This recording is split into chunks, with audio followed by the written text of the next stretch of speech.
نبی صلی اللہ علیہ وسلم نے کیا فرمایا؟ حدیث قدسی، صحیح بخاری کی حدیث۔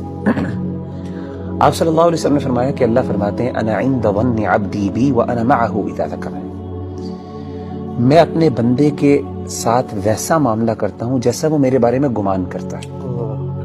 اگر میرے بارے میں اچھا گمان کرتا ہے میں اس کے ساتھ ویسے ہی معاملہ کرتا ہوں، اگر وہ میرے بارے میں نیگیٹو ہوتا ہے تو میں اس کے ساتھ اس طریقے سے معاملہ کرتا ہوں۔ آپ نے کیا فرمایا؟ وَأَنَا مَعَهُ إِذَا ذَكَرَنِي، جب وہ میرے بارے میں ذکر کرتا ہے، مجھے یاد کرتا ہے، میں اس کے ساتھ ہوتا ہوں۔ إِذَا ذَكَرَنِي فِي نَفْسِهِ ذَكَرْتُهُ فِي نَفْسِهِ، جب وہ اپنے دل میں مجھے یاد کرتا ہے تو میں بھی اس کو اپنے نفس میں یاد کرتا ہوں۔ وَإِذَا ذَكَرَنِي فِي مَلَئٍ ذَكَرْتُهُ فِي مَلَئٍ خَيْرٍ مِّنْهُمْ، جب وہ اپنے دوستوں کی مجلس میں، اپنے محبت کرنے والوں کی مجلس میں مجھے یاد کرتا ہے تو میں بھی اپنے پسندیدہ لوگوں کی مجلس میں اس کو یاد کرتا ہوں، فرشتوں کی مجلس میں۔